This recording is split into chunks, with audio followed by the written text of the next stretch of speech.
How's it going, friends? My name is Fringy, it's July 4, and welcome to System Update for the week's gaming news and discussion. Now, before we jump into it, I should note that I've changed the format to be more of a straight-up gameplay commentary because I hate the Content ID system, and I don't want to deal with it.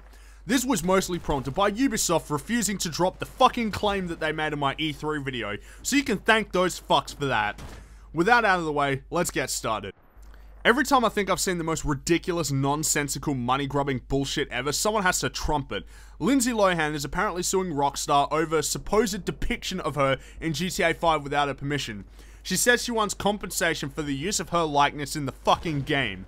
The mission in question has a player driving the fake actress Lacey Jones away from the paparazzi who are taking pictures of her while she spews nonsense about drug abuse, among other things. But that isn't even the worst part. You know that blonde chick holding the iPhone that's on the box art? She thinks that's her. Are you fucking kidding me? I mean, this is what it is. It's just her trying to grab money. That's all it is.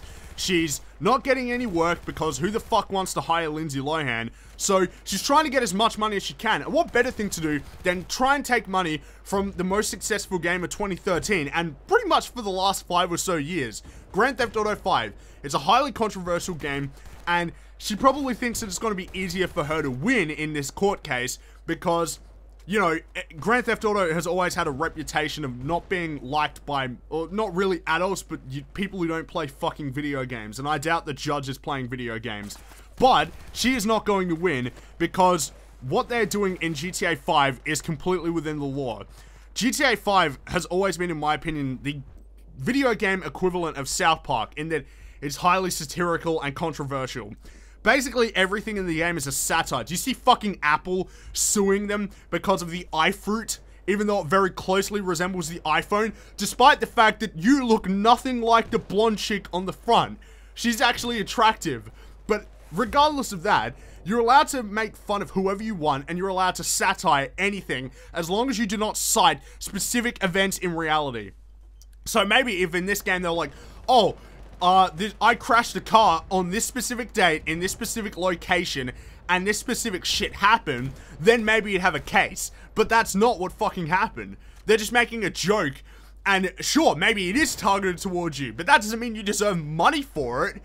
You don't deserve money for being made fun of. That makes no fucking sense, you stupid fucking slag.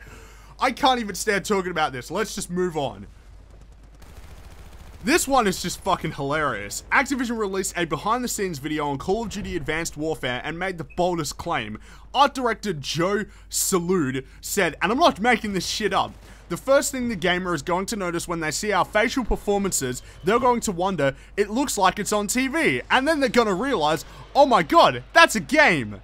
Are you fucking kidding me, man? Oh, jeez. Where do I even start with this? There is not one single game that I've ever seen that is photorealistic. There is not one single game that's photorealistic. And let's get real for a minute. This is Call of Duty we're talking about. It's not going to be photorealistic because it runs at 60 frames per second. So games that run at 30 are going to look better if you just assume that studios are technically as competent as one another. But even then, if we just examine Call of Duty Advanced Warfare, it's pretty damn obvious that it's not photorealistic. Nobody is going to say, oh, that's a game. Like, it looks good, don't get me wrong. It is a noticeable improvement over the fucking shit heap that was Call of Duty Ghosts. But let's get real for a minute. It's still Call of Duty, and it still doesn't look nearly as good as other games like Battlefield 4, or even, like, especially Uncharted 4, which is arguably the most photorealistic game that we've ever seen on consoles. Or even The Witcher 3. Those games still look better than fucking Call of Duty Advanced Warfare. And who are you to make that claim? You're the art director, of course you're gonna think you did a good job, because you're probably cocky as fuck. Because you're working on Call of Duty, which is a big franchise, so of course you're gonna think you're doing a good job. But the game is not photorealistic. I mean, are you fucking kidding me? Don't lie about shit like this. Seriously, everybody just gonna laugh at you, and everybody is laughing at you because you said the dumbest thing ever. Oh, this game is photorealistic. People are gonna wonder, is that a TV show? Which they're not going to wonder because there's like no anti-aliasing on the console versions, at least from what I've seen of the gameplay, or very little. So people are gonna wonder, why does that guy not look like a fucking human being in terms of curves? Because, again, it's a video game, and nobody is going to say, oh, that looks like a TV show. Are you fucking hell, man? Jesus Christ.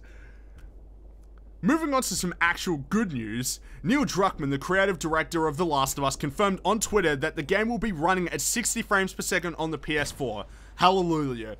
He said that it was transformative and that he doesn't think he can go back. They also confirmed this week that The Last of Us on PS4 will not in fact be full price, which was one of my biggest complaints, retailing for $50 US. How nice of them. Along with a newly announced PlayStation 4 bundle for the game. This is good news. And it is prompting me more and more towards actually buying this version of the game, because I've never played The Last of Us, despite being a huge fan of Naughty Dog. I know, it's weird to believe. And I was going to buy The Last of Us, but I never got around to it. And after hearing that the controls weren't particularly good and that it felt kind of sluggish, I didn't really want to jump into the PS3 version. I wanted to play the PS4 version, but I was under the opinion, or at least I thought, that the game was going to be running not at 60, and that it was not going to be discounted. It was going to be full price.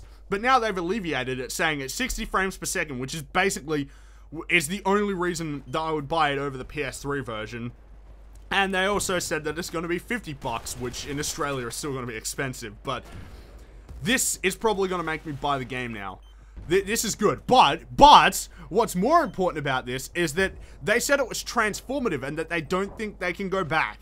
This makes me hopeful that Uncharted 4 will actually perform properly. The Uncharted games are some of the few games that actually feel decent running at 30 frames per second, but there's no doubt they'd feel and look better running at 60, because games look better objectively at 60 frames per second. So what I'm really hoping is that Naughty Dog are realizing that 60 frames per second is important, especially in a fucking action game, which is what Uncharted is, or a third-person shooter. And I'm hoping that this means that we're going to be seeing Uncharted 4 running at 60 frames per second. They did say they were targeting 60 frames per second, and if there's one console game developer that I believe could hit 60 frames per second, it's Naughty Dog. Naughty Dog have proven their technical competency. I mean, The Last of Us, even though it's a PS3 game, a game running on 7-year-old hardware, it still looks really, really good. It still looks pretty damn decent, especially for a console game. And the PS4 version does look quite good as well.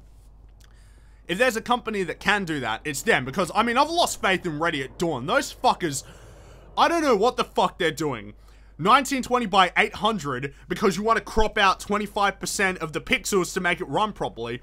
And even then, 30 frames per second is more filmic. Despite the fact that fucking Naughty Dog, who are the masters of cinematic storytelling in video games, literally said that it looks better at 60 frames per second, because it does.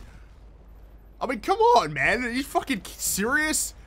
Why do they have to lie? I'm just glad that Naughty Dog are realizing that 60 frames per second is important and that they really need to strive for it. So, good on you guys. And I'm probably going to be buying The Last of Us on PS4 because of this news.